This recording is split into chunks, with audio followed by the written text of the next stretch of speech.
ആരായിരുന്നു മലയാളിക്ക് VS അച്യുതാനന്ദൻ?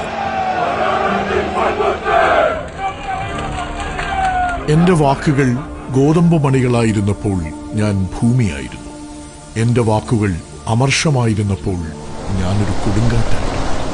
എന്റെ വാക്കുകൾ പാറയായിരുന്നപ്പോൾ ഞാനൊരു പുഴയായിരുന്നു. വിഖ്യാത പലസ്തീൻ കവി മുഹമ്മദ് ദർവീഷിന്റേതാണ് ഈ വരികൾ.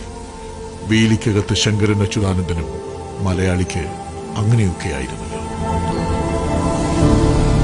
മണ്ണിനും മനുഷ്യനും വേണ്ടിയുള്ള സമര പോരാട്ടങ്ങളിലെല്ലാം മുന്നിൽ നിന്ന് അയാൾ നമുക്ക് ഭൂമിയൊരുക്കിയില്ലേ?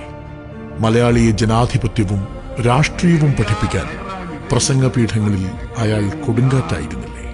10,000-1 ലക്ഷത്തിലൊന്നോ വരുന്ന ആ കമ്മ്യൂണിസ്റ്റുകാരെയും ഈ പാർട്ടിയിൽ ഉച്ചുകൊണ്ടിരിക്കുന്ന പ്രശ്നമില്ല. ഭൂമിയിൽ നനവു തൊട്ട മനുഷ്യരുടെ തേങ്ങലുകൾക്ക് ചെവി കൊടുക്കുമ്പോൾ അയാൾ നമുക്ക് മുന്നിലൊരു പുഴയായിരുന്നില്ലേ? മണ്ണൊരുക്കി വിത്ത് വിതച്ച നായക, നന്ദി. മറക്കില്ല മലയാളമുള്ള കാലത്തോളം. തലനരക്കുകയല്ല എന്റെ വൃദ്ധത്വം, തലനരക്കാത്തതല്ല എന്റെ യുവത്വം.